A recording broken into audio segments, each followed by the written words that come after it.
With the first Smithsonian Gallery dedicated to Latino history and culture opening this weekend. The exhibit celebrating the history, cultural contributions, and varied experiences of Latinos in the U.S.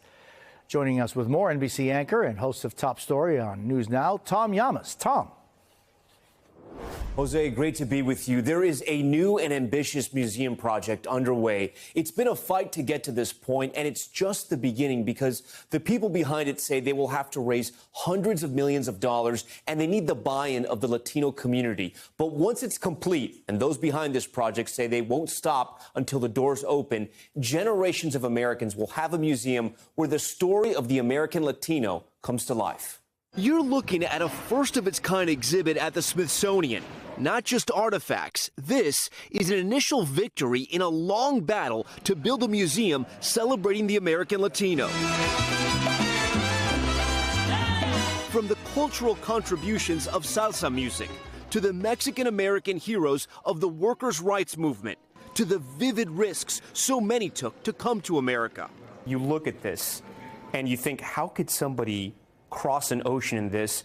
But then you think, why would someone cross an ocean in this?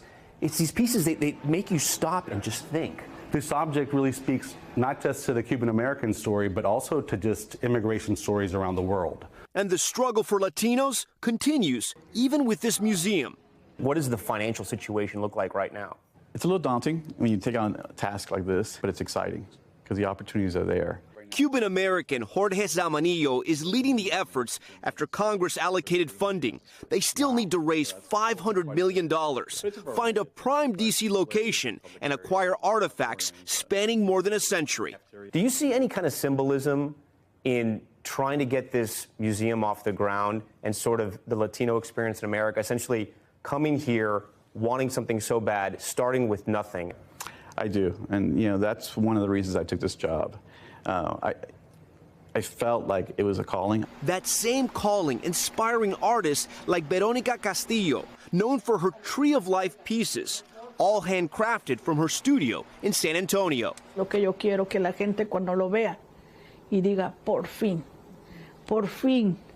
nos están haciendo, nos están reconociendo, nos están dando nuestro lugar en este continente, en este país. Recognition and a new museum that will finally fill a void. I want to make sure that our future generation, your kids and my grandkids, will be able to come to D.C. and go to a museum and say, I can't believe my story is being shared here. A home for so many to share those stories, look back, and create that tide to keep pushing forward. Jose, I don't have to tell you that one of the problems facing Latinos in the U.S. is that at times we can be fractured. We can retreat to our own groups, whether they be Cuban American, Puerto Rican, Mexican American, Dominican American, et cetera, et cetera. The organizers of this museum hope this is a place where we can all come together, as we mentioned, share our experiences, and not just educate our communities, but educate all Americans about our stories and our histories. Jose? Yeah, and thank you, Tom, when we can all be recognized.